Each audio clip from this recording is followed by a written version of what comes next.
Hello and welcome to Conscious Curiosities, where we unlock the wisdom of the universe which lies within us. I'm Maria Luz, your host, a certified hypnotist, astrologer, and psychic medium. Today's episode is entitled The Elements, Part 1, Fire. So I don't know if it's the official dog days of summer, but it's feeling a little bit that way to me, and I am wanting some time to just enjoy the summer. I live up north in Seattle, and we live for this time of year. So I'm going to be doing this series, and I think the episodes will be a little bit shorter than the normal episodes. So I don't know. We'll see. This is the first one I'm recording. So Leo season kicked off on Monday, and I thought we would begin talking about the 4 elements with fire, which may not really be an element of its own at all, because it's more of a process, I guess. It requires the other elements. It requires air, and then it requires some sort of earth matter to manifest. And you likely already use words or sayings containing the elements every day, such as he has a fiery temper, or this tea tastes earthy, and so is an airhead. But have you stopped to consider which elements you most identify with? And I'm not talking about like what you might be drawn towards, such as like, oh, I like being in the mountains, or I like being on the beach by the ocean, but what do you feel like? And I know that I am a fire person. I'm often more hot than cold. My skin and my tongue just tend towards redness, and it doesn't take much to get me into motion. And then I sweat easily in order to cool off my skin. And on the flip side, I have a pretty low tolerance for anything slow and meandering. And I guess meandering may be okay as long as it's done rather quickly or covers a lot of territory. And I'm going to start with a real life example. Several years ago, my siblings and I were at EPIC, which is the Irish Emigration Museum in Dublin. And we entered the museum together, but we sure did not exit together. And don't worry, there wasn't a brawl or anything like that. And I emerged first after, maybe a couple of hours. And this place is huge and crammed with information. I should have said that in the beginning. But anyway, I believed I had spent a fair amount of time in each exhibit. And then my brother emerged next, like maybe 30 minutes later. So we're kind of looking at each other like, where are the others? And my 2 sisters and my sister-in-law, they not only stayed on for a few more hours. Meanwhile, my brother and I split up to do our own thing. But anyway, the sisters, they returned the following day to have more of it. So arguably, my brother and I have, even the highest interest in Irish emigration, and we are the ones who probably of that group hold the most knowledge of our ancestors, yet we were the first ones out.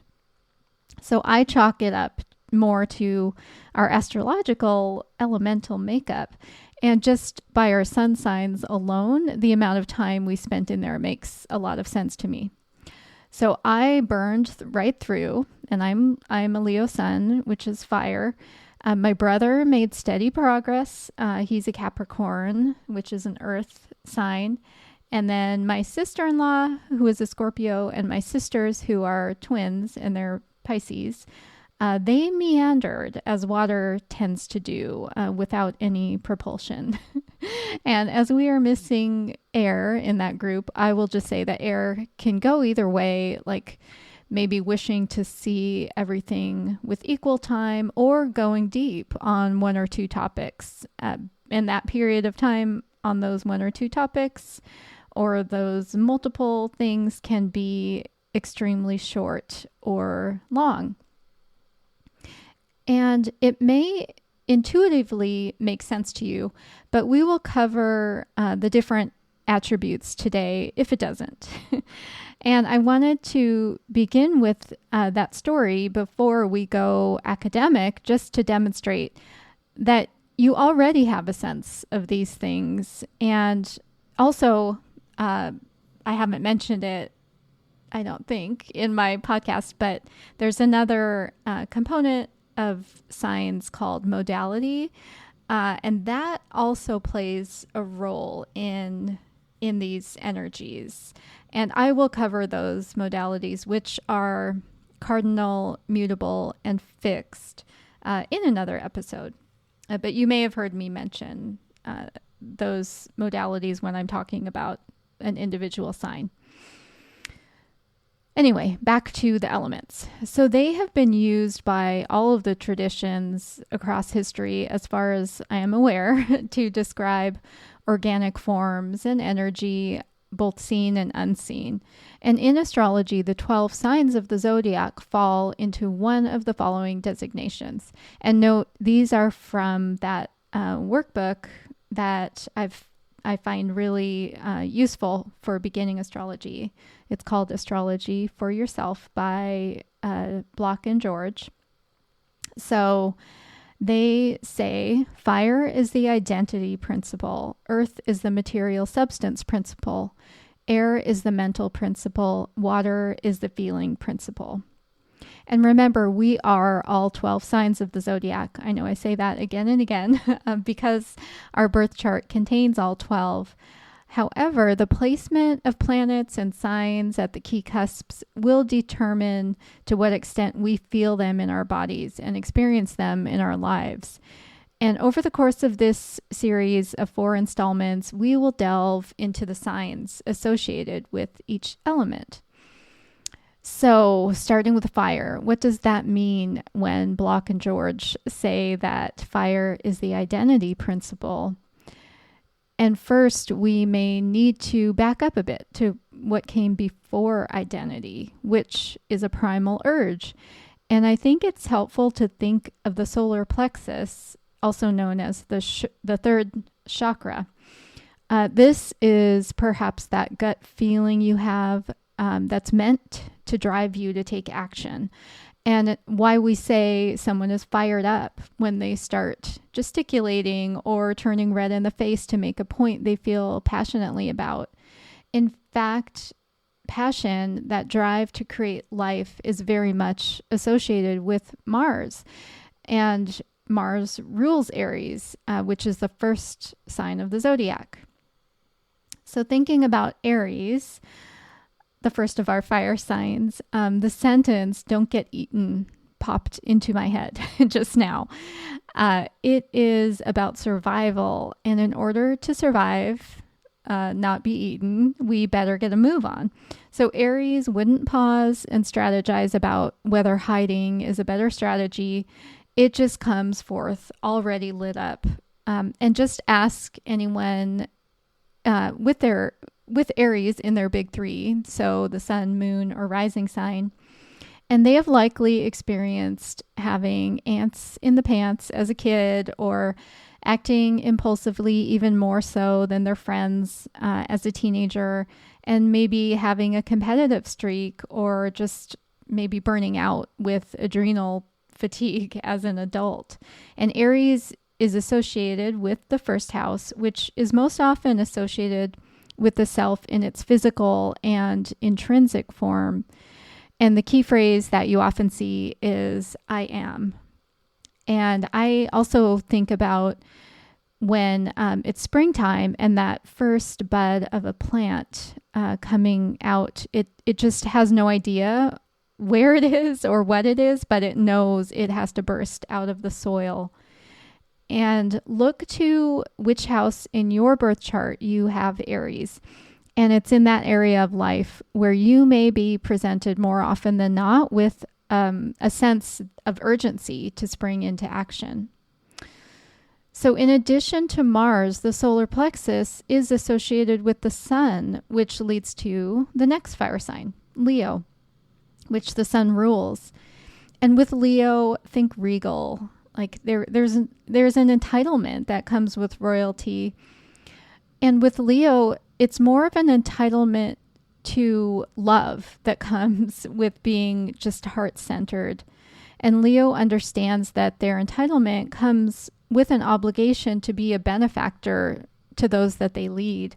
And it's just part and parcel of the heart of a lion that allows for a courageous leader.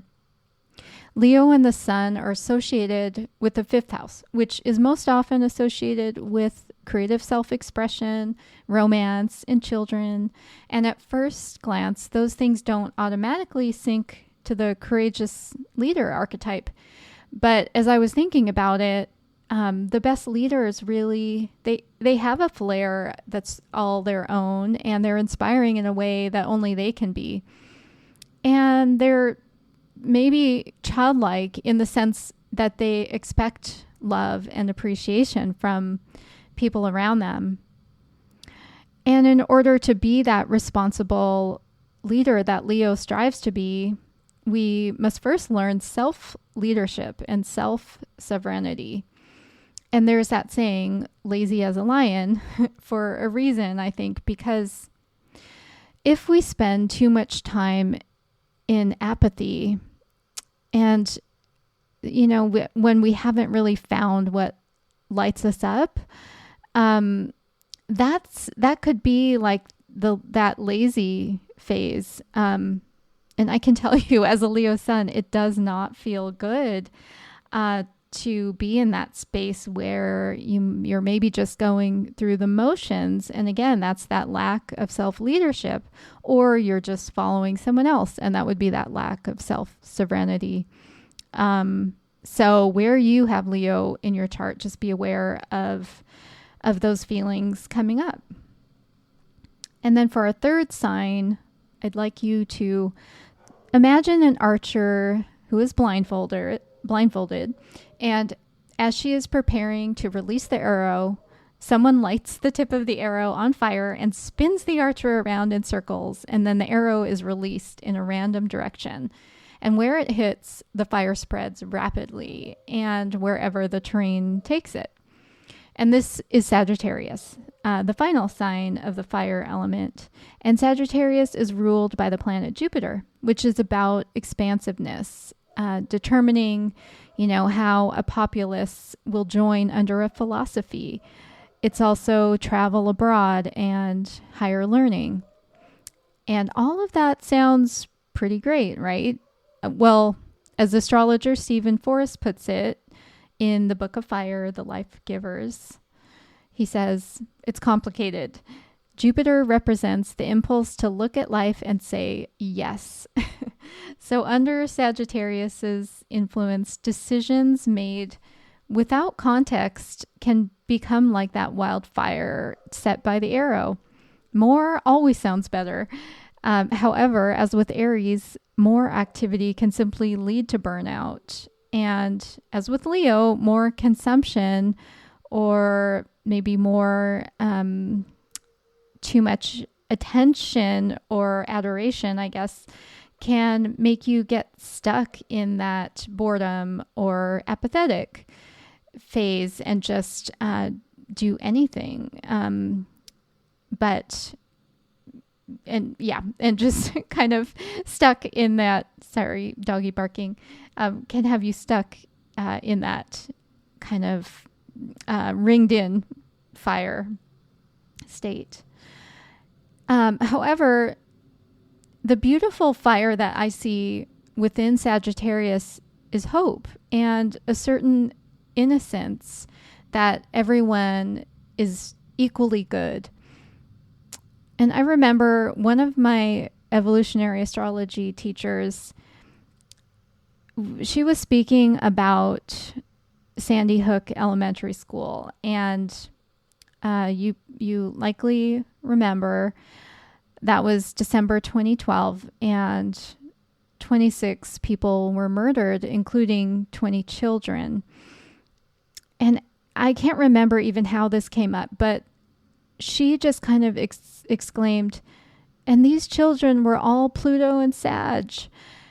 And, while this event, it didn't need any extra punctuation, this observation that these kids were this Pluto and Sag generation, it just highlighted the innocence and the hope of all children in a way that I really felt in my solar plexus, really in my gut. And we are already seeing that Pluto and Sag generation like doing amazing, hopeful work everywhere in the world. And I thought of Malala Yousafzai, the Pakistani female education activist who won the Nobel Prize when she was 17 years old, as just an example that stood out to me. And where Sagittarius lies in your birth chart, it may be where you experience temptation to expand, and just be intentional about the expansion and be heart-centered with your hope. And I should also point out that if you're newer to astrology practice, whenever I say something like where X lies in your birth chart, if it's a planet, that would apply when that planet is transiting through that portion of your chart. Or it could be when there are planets transiting that sign in your chart. And then you just synthesize that energy of the house and the planet together. And if I use our fire signs and their planetary rulers as an example, let's say Mars happens to be transiting the house in your chart where Sagittarius resides. You may feel a drive to action, that would be the Mars, in, say, traveling abroad or seeking higher learning, which would be the Sagittarius piece. And Mars is actually a great planet to practice what transits feel and manifest as, because it's so active and it spends the right amount of time. It's not in a sign for too short a time to feel it, or not too long that it's just confounded because so many events happen. And in fact, I think on my YouTube report for this week, I'm going to give an assignment to do something with that Mars energy, because there's an opportunity coming up this weekend. So anyway, another way to think of the energy of these fire signs is I've just come up with a brief little visual. So Aries might be the heat of holding your hand directly in a flame. So it's burning hot and you immediately move it out of danger. Whereas Leo is the heat of a cozy fireplace or a campfire, and that draws you in and it keeps you there. And Sagittarius is the heat of a wildfire. You don't directly feel it, but it is mesmerizing and it pulls you in different directions to see where it is going. So I hope this has been a helpful perspective on the element of fire in astrology. Thank you so much for listening, and you are now empowered to be consciously curious about the element of fire. If you want to personally work with me, please visit my website. That's marialuz.online to view services. I also have some basic astrology info there on a separate tab. And you can use the code AstroHip for 20% off anything, and just email me if you are short on money but high on interest in your astrology. I also have a little shop with hypnotic tracks and gift certificates there. And finally, please share this podcast so you can talk about it with your friends, and rate and review so others can find it. Have a beautiful day. Bye-bye.